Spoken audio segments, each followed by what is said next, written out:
어떤 특정한 지역에 나가 있는 특파원이 없는 경우에 또는 그들이 만든 단독 발굴 기사 이런 것들이라면 상관없는데 강경화 임명만 해도 꼭 청와대에 나가 있지 않아도요. 자기들 기자가 나가 있지 않아도 발표하는 것들은 요즘에 실시간으로도 나오잖아요. 네. 그러다 보니까 청와대도 안 나가.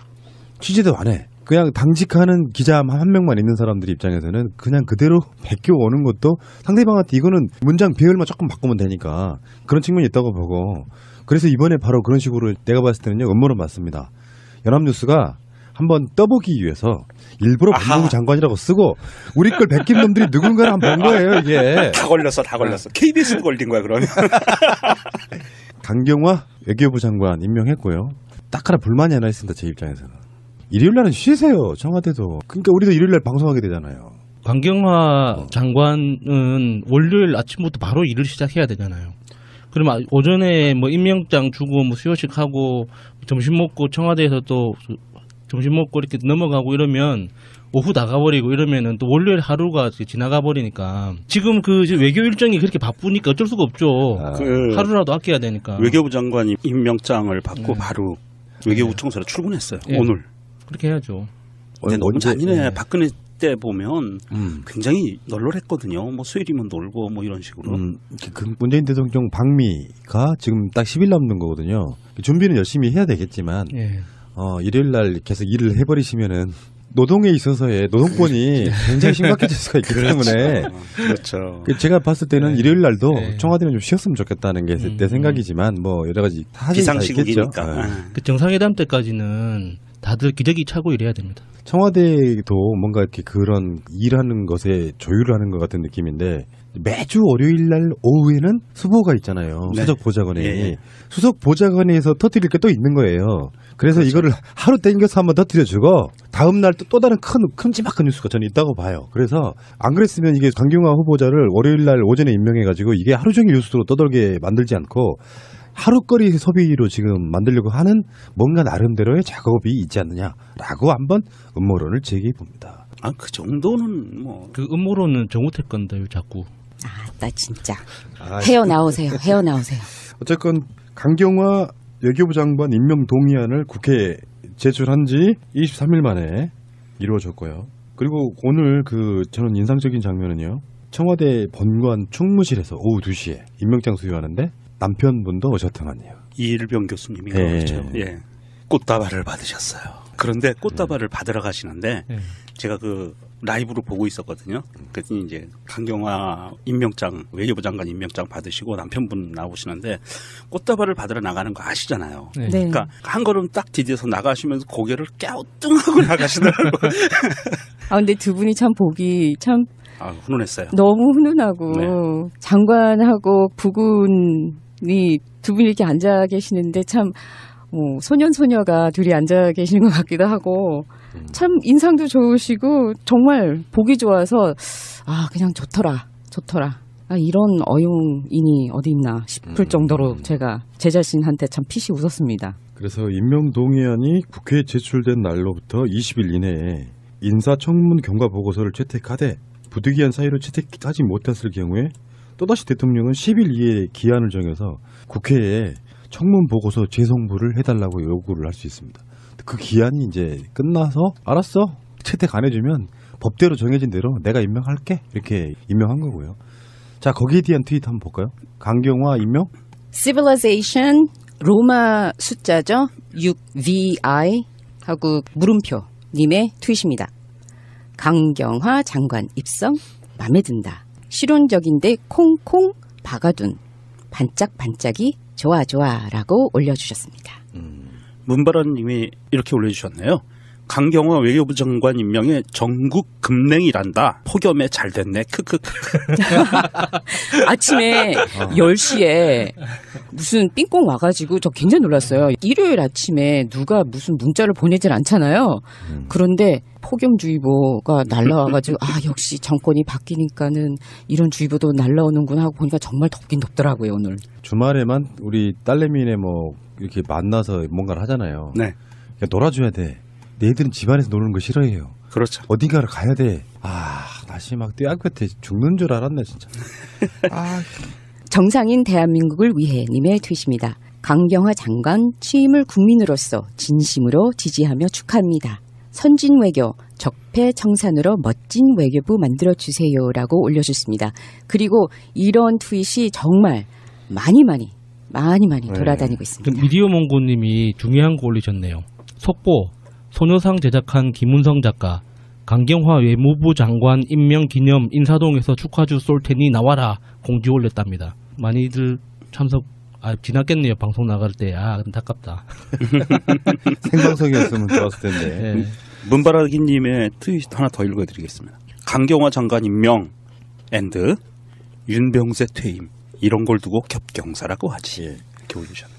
자, 그런데 야3당이 강경화 임명에 반발해서 메시지는 그래요. 더 이상 협치는 없다. 언제 협치는 했나요? 그러니까 한 번이라도 뭔가 해보고 좀 뭐 안 한다고 해야지. 시작도 안 했는데 이게 안 무슨 한다고 보여주고 하기에는. 난 다음에 좀 안 한다고 좀 빼야지. 아쉬워라도 하지. 정우택 강경화 후보자 임명 강행은 국회와 협치 포기 선언이다. 결격 사유가 드러나도 마음대로 하겠다는 오만과 독선이라고 말했고요. 자유한국당을 비롯한 야당의 입장은 더욱 강경화될 수밖에 없다. 신기하네요. 라임을 맞춘 건가요? 장난쳐? 좀 유치하다죠. 추가 경정 예산안과 정부 조직법 처리, 김희수 헌법재판소장 후보자 인준 포기열, 다른 장관 후보자 인사청문회 등은 앞으로 계속될 국회 현안에 대해 자유한국당과 야당 협조는 대단히 어려울 것이라고 협박을 해주셨습니다. 대통령께서 강경화 장관 임명하고 임명식이 있고 나서 발언한 내용에 보면 야당이 그런 식으로 대통령에게 하면 안 된다. 아주 강력하게 경고를 했어요. 우리 청와대와 대통령은 앞만 보고 국민만 보고 꿋꿋하게 나가고 있는 중이고요. 문미용님이 이렇게 올려주셨네요. 거두절미하고 해도 다 알아들으실 거예요.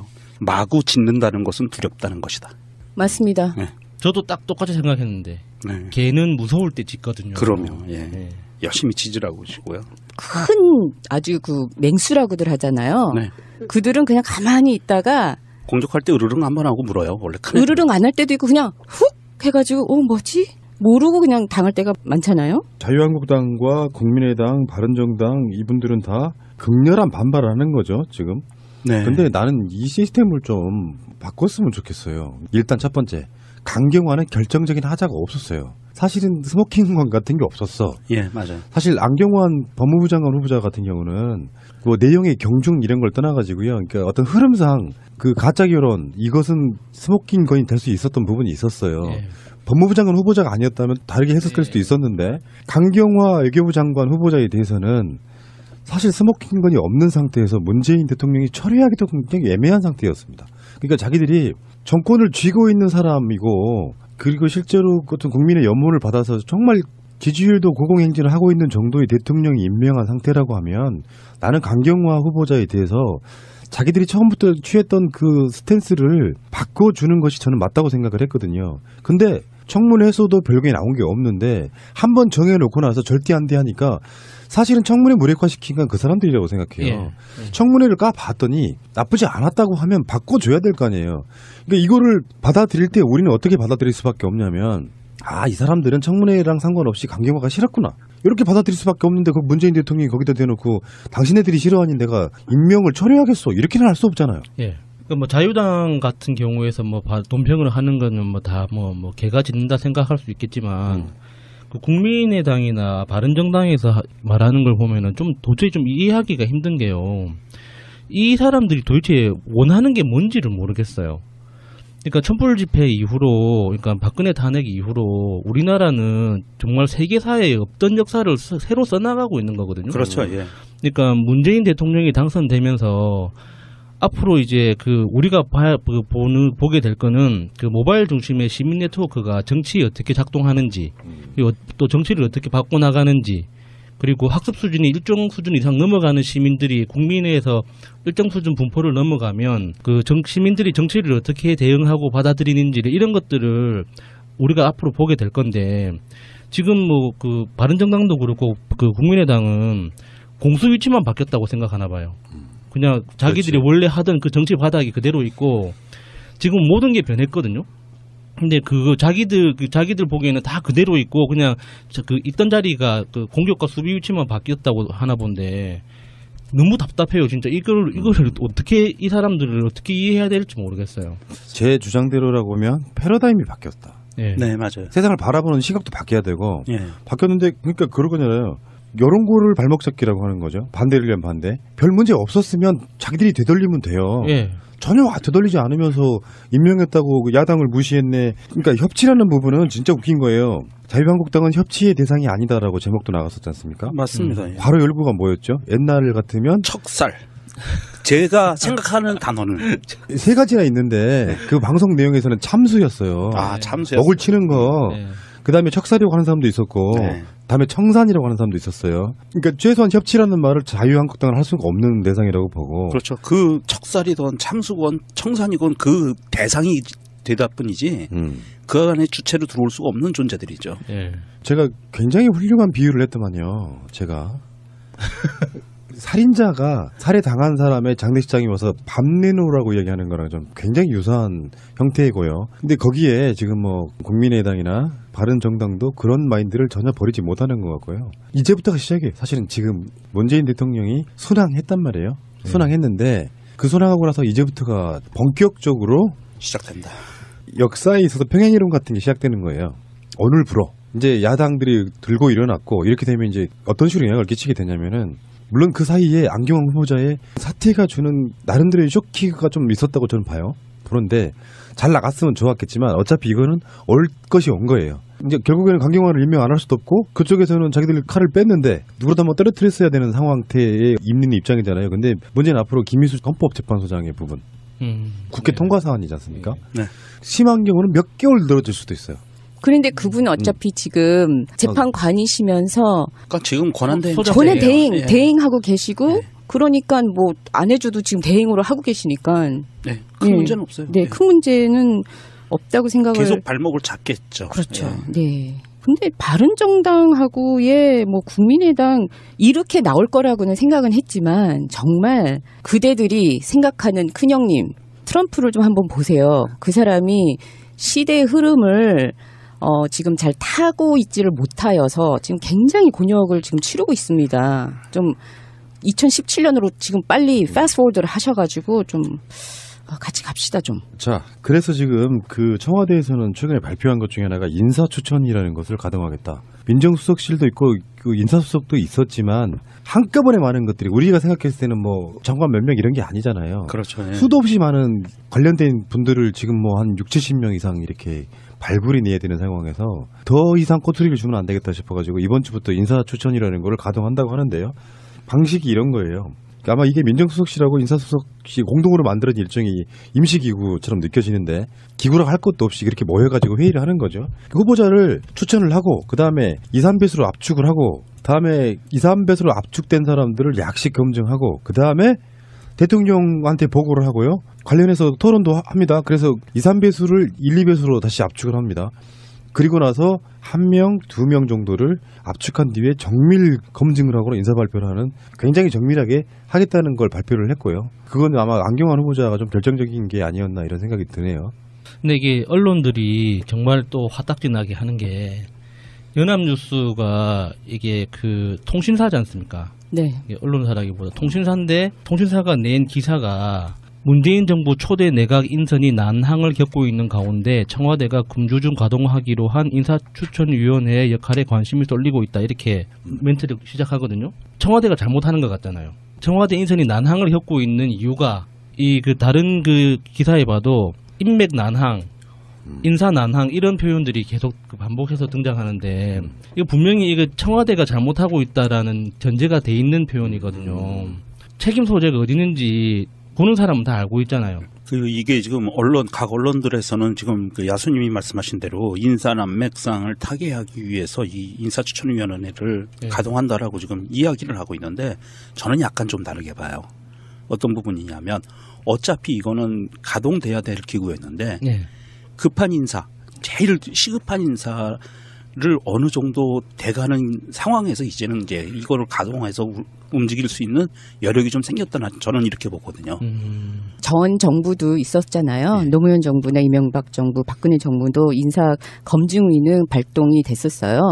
근데 이번에는 처음 인사할 양이 너무 많다 보니 인사 추천위를 여는 것 자체가 어려웠다는 그 청와대 관계자와 인터뷰도 있었고, 그런데 이번에는 정말 그 야당 쪽에 그 협치하자고 처음부터 양해를 구하면서 들어간 거였었잖아요.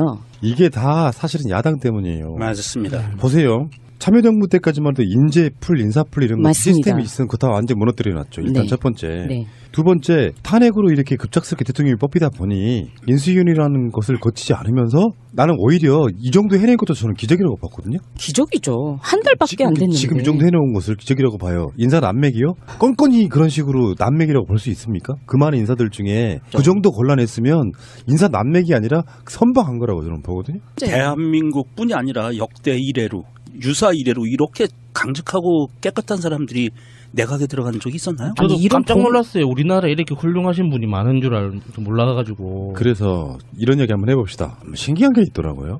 마치 문재인 대통령이 잘못하길 기다렸다는 듯이 이거 자유한국당 이야기가 아니에요. 이쪽 민주진보 쪽 분들이 꽤 있더라고. 소위 비판적 지지라는 분들. SNS 계시는 분들이 그런 분들이 꽤 있더라고. 그러니까 그동안은 좀 못마땅한 거를 누르고 있었던 거야. 에이, 그러다가 그럴 리가. 특히 안경환 문제가 터지니까 자유한국당만큼이나 비판하시는 분들이 있는데 더 세게 나가다. 더 세게 나가더라고요. 내가 지지하지 않는 사람이 대통령이 됐다거나 그게 이제 흔히 말해서 그 기존에 있던 한경호 같은 언론들의 스탠스이기도 사실 했어요. 네. 근데 지금 생각해 보면은 진짜 중요한 건 이런 거라고 봐요. 잘하는 거 잘하는 것대로 칭찬해 주면서 못하는 것을 바라보는 시각은 두 가지입니다. 기본적으로 그 사람 지지하는 사람은 많은 것들 중에 실수도 한 해라고 바라보지만 지지하지 않았던 사람들은 어떻게 바라보냐면은 남들이 지지한다고 하니까 잘하네 했지만 자기 본능이 그냥 발동하는 거야. 그럴 줄 알았어. 요거 있잖아요. 네. 근데 요게요. 이건 인간의 본성에 좀 되게 말초적인 이기심밖에 안 되는 이유가 뭔지 아세요? 조금만 잘못하면 그럴 줄 알았어 하고 물어뜯잖아요. 결국에는 개혁도 아무것도 안 돼. 안 돼요. 예. 결국에 논란만 되다가 지들이 바라는 개혁도 안 된 상태로 그려놓고 그렇게 망가뜨려 놓고 봐. 너 개혁 못했지? 결국에는 그 실패가 그런 사람들 때문에 생긴다는 걸 한번 생각해봐야 돼요. 대단히 잘못한 문제가 어디 있습니까, 현재? 저는 그런 사람들이 바로 관심종자라고 생각합니다. 발언의 목적이 정말 설득이라거나 안 그러면은 비판적 지지를 위해서 잘하라는 의미에서 발언을 하는 게 아니라 단순히 자기가 주목받기 위해서 그냥 똑똑한 척 내가 더 많이 안다라는 목적으로 발언하는 사람들이 훨씬 더 많거든요. 저는 그 사람들이 발언을 들을 때마다 그래서 어쩌자는 건가라는 그런 생각밖에 안 들어요. 차라리 대안을 제시하든지 정확하게 팩트를 가지고 이 조목조목 이게 잘못됐다고 이렇게 지적해 주든지 해야 되는데 이것도 아니고 저것도 아니고 목적도 잘못됐고 그러니까 당신이 하려고 하는 일의 목적도 잘못됐고 방법도 잘못됐고 당신 자체가 잘못됐다는 그럼 어쩌자는 거예요 그러면. 본능적으로 자기들은 비판적 지지네 뭐네 이야기를 하지만 또는 기계적 균형 이런 이야기하지만 그건 잘못된 거라고 제가 느끼는 게 이것도 기존의 패러다임을 깨라. 가장 큰 최고의 목표가 뭔지를 일단 생각을 하고요. 내가 그 사람이 조금 마음에 안 들거나 싫더라도 우리의 공동 목표가 뭔가를 같이 가면 되는데 제가 그래서 항상 그런 말씀 드리잖아요. 독재가 엄혹할 때는요. 절대 악이라는 박근혜나 이명박 때문에 서로 이렇게 분열이 잘 안 되는데 정권이 바뀐 뒤에 오히려 민주, 시민, 진보 단체들이 많이 깨진다고요. 목표가 사라진 뒤에 방향성이 틀어지는 건데 예를 들면은 지금 나온 장관 후보자들 중에 이명박근혜 때 장관들처럼 노골적으로 부동산 투기를 한다거나 세금을 막 탈루한다거나 그런 식의 절대악을 가진 인물은 없었잖아요. 없죠. 그러니까 이 열악한 상황에서 나름대로 최대한 선방을 한 거거든요.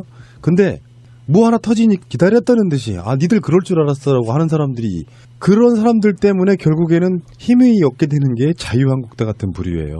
맞습니다. 그러면서 한쪽으로 뭐 어떤 공격이 몰리기 시작하면 죽도 밥도 안 된 상태로 이미지만 나빠지고 결국은 실패한 정부처럼 되는 거. 우리가 한번 깨달아 봤잖아요. 예. 참여정부 때 깨달아 봤잖아요. 예. 진정성을 믿는다면 이렇게 가야 되죠. 검증하다 보면 의외의 경우가 나올 수 있잖아요. 열심히 잘했는데 이건 좀 아니지? 이야기할 수 있는 거잖아, 그거는. 그렇지만 비판적 지지가 아닌 사람들은 그래도 이런 실수가 나왔지만 기본적으로 이러이러한 점 보고 뽑았겠네. 개혁은 진짜 하고 싶었나 보네 정도까지 하면 괜찮아요. 근데 뭔가 실수 하나가 나오면 기다렸다는 듯이 그럴 줄 알아서 하는 사람들이 너무 많더라는 거야. 특히나 SNS는 그런 게 있잖아요. 나는 SNS가 없었으면 좋겠다고 생각하는 사람입니다. 이건 소통도 아무것도 아니야. 자기가 갖고 있는 그 좋은 의미든 나쁜 의미든 그냥 배설하는 것밖에 안 돼요. 솔직히 말하면 SNS라는 게. 그 배설을 통해 갖고 계속 기록이 남아있는 상태로 이렇게 들여다보고 있으면 인간의 이익심밖에 안 보이는 게 없더라, 솔직히 말해서. 이걸 과학적으로 보면요, 작년에 발표한 건데요. 뇌는 칭찬보다 비난에 맞춰 있다고 합니다. 이거는 작년 6월 4일 Scientific Reports라고 그 지에 발표돼 있는데요. 두쿠 대학의 연구팀은 뇌 영상과 행동 분석을 결합해서 같은 결과를 내놨는데, 심리학자들도 사람들이 다른 의의 악한 행동에 더 엄격하다는 것, 곧 칭찬보다는 비난을 더 자주 한다는데 동의한다고 합니다. 알겠습니다. 자유한국당 부류에 한번 질문 한번 드려볼게요. 당신들이 대통령이라면 임명 안 했겠습니까? 똑같다. 저는 그렇게 생각을 하고요. 반기문 유엔 사무총장 포함, 당신네들이 대선 후보를 올리려고 했던 반기문 유엔 사무총장 포함, 당신네 정권에도 있었던 외교 장관들도 임명 지지를 할 만큼 나름대로 기대가 되는 인사라고 말씀드리고 싶네요. 대통령의 장관 임명권은 헌법에 보장된 권리입니다. 강행이라고 표현하면 안 돼요. 예.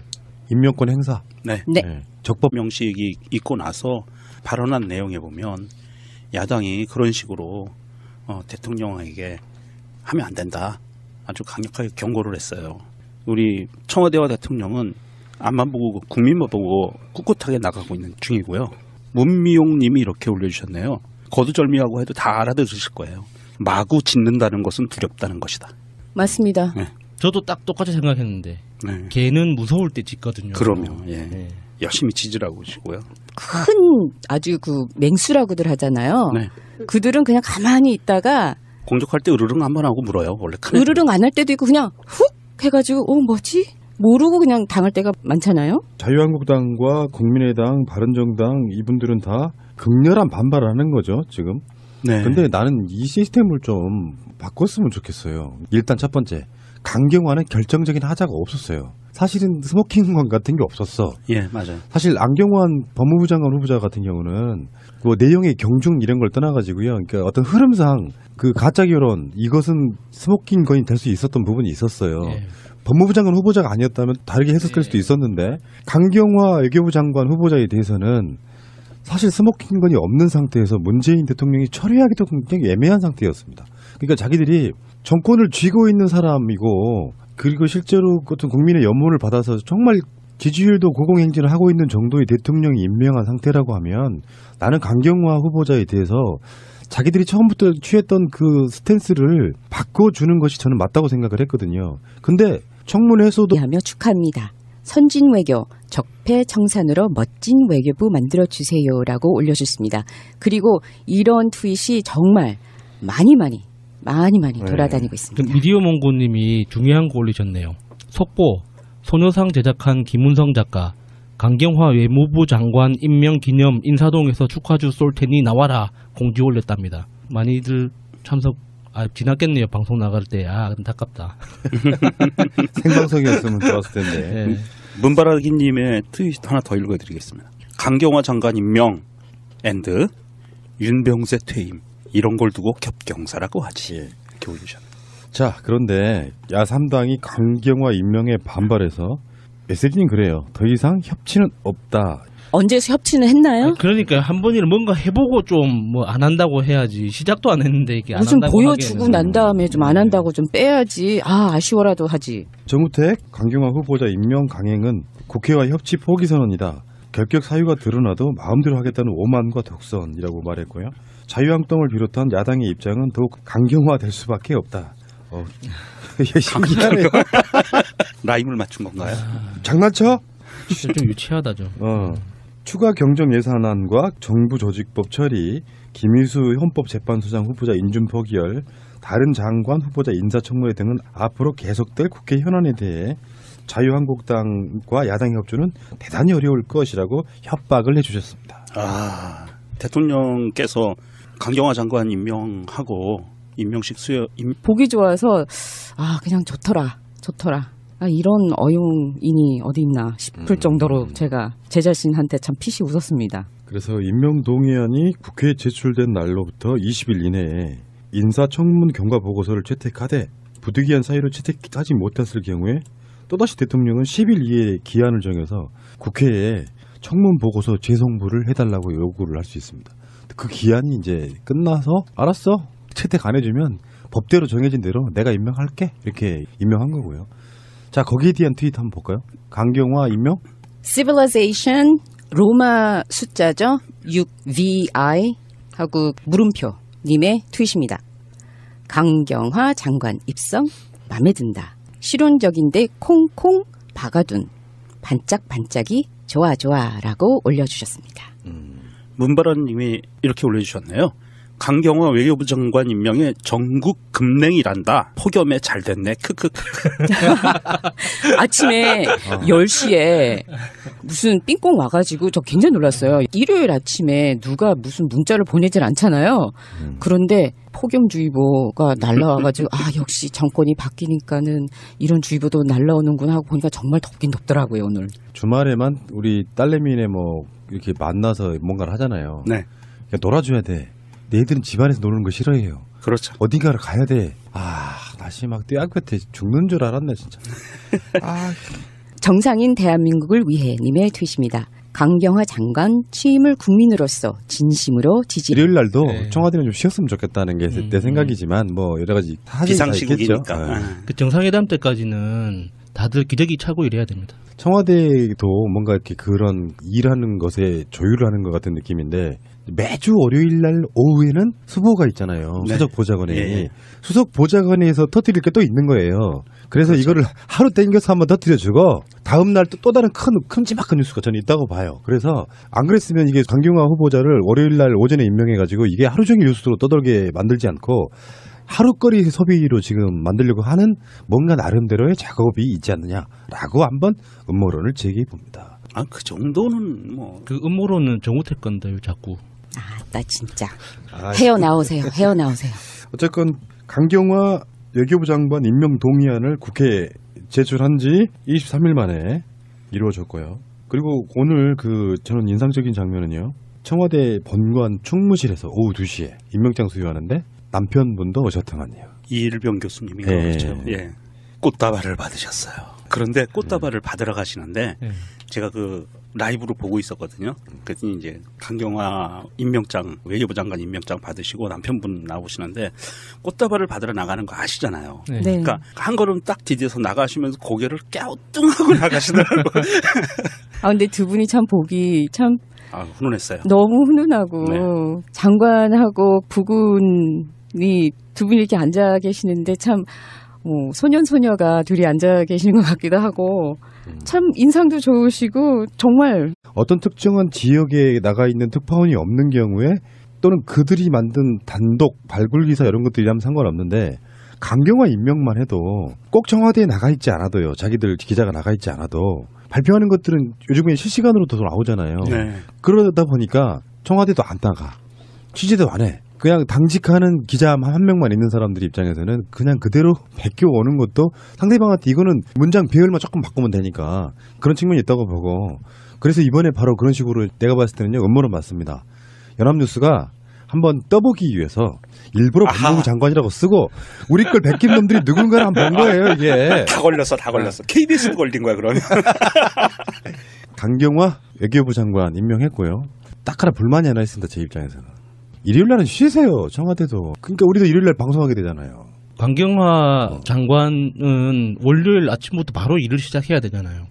그러면 오전에 뭐 임명장 주고 뭐 수여식 하고 점심 먹고 청와대에서 또 점심 먹고 이렇게 넘어가고 이러면 오후 나가버리고 이러면은 또 월요일 하루가 지나가 버리니까 지금 그 외교 일정이 그렇게 바쁘니까 어쩔 수가 없죠. 하루라도 아껴야 되니까. 외교부 장관이 임명장을 받고 바로 외교부 청사로 출근했어요. 예. 오늘. 그렇게 해야죠. 근데 너무 잔인해. 네. 박근혜 때 보면 굉장히 널널했거든요. 뭐 수요일이면 놀고 뭐 이런 식으로. 그 문재인 대통령 방미가 지금 딱 10일 남는 거거든요. 준비는 열심히 해야 되겠지만 예. 일요일 날 계속 일을 해버리시면은 노동에 있어서의 노동권이 굉장히 심각해질 수가 있기 때문에 그렇죠. 제가 봤을 때는